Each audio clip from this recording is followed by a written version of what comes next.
Hey there CRT fans, today's video features the Sony PVM-9040ME. Let's have a look at this little bad boy. Simplicity in design, brightness, chroma or colour, contrast, volume, power on and off.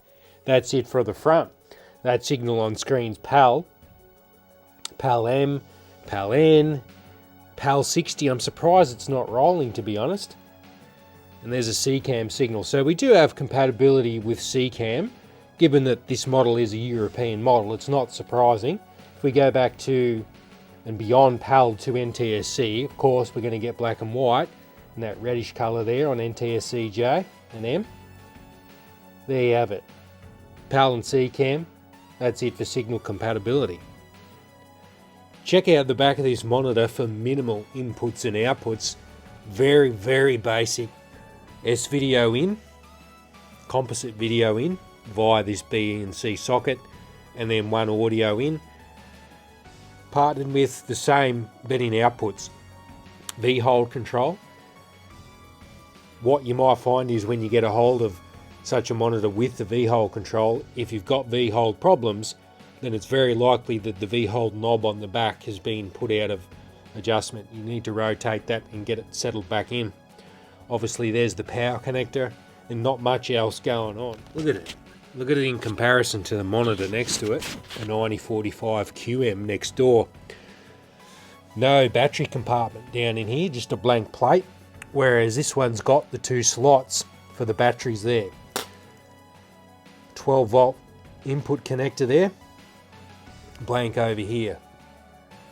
Line A, line B, RGB component line, remote control, all gone for the 9040ME to keep it as a very basic unit.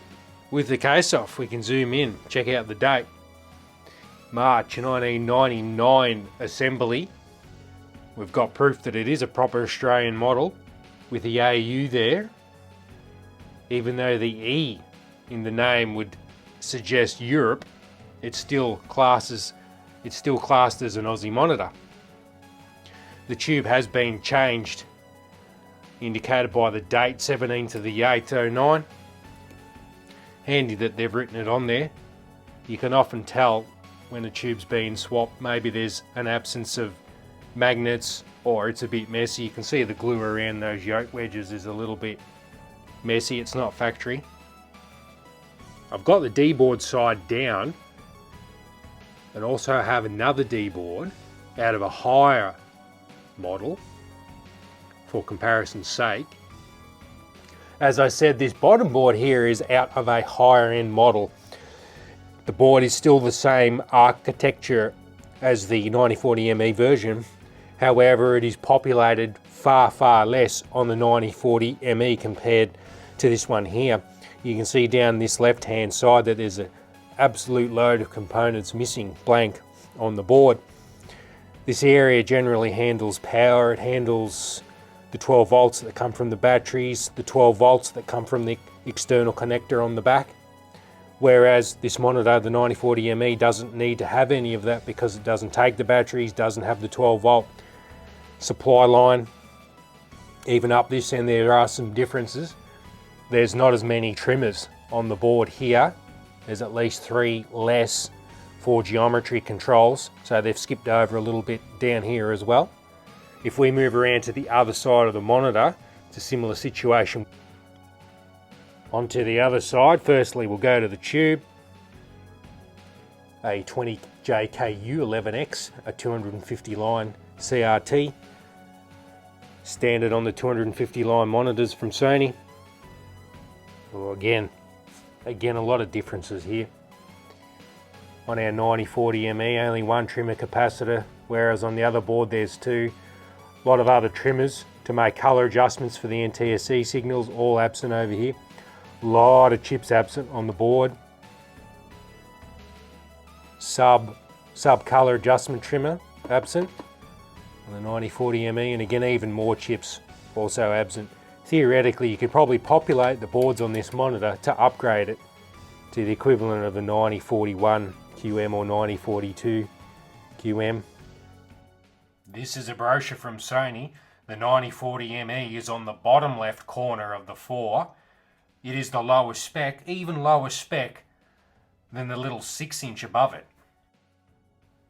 This is even an older brochure of the preceding range of monitors compared to the last brochure.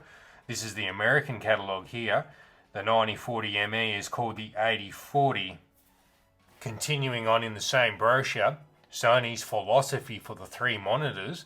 The top left one, the 8044Q, which is the 450 line spec one, ideal for picture evaluation in studio applications. So that's the high-end one.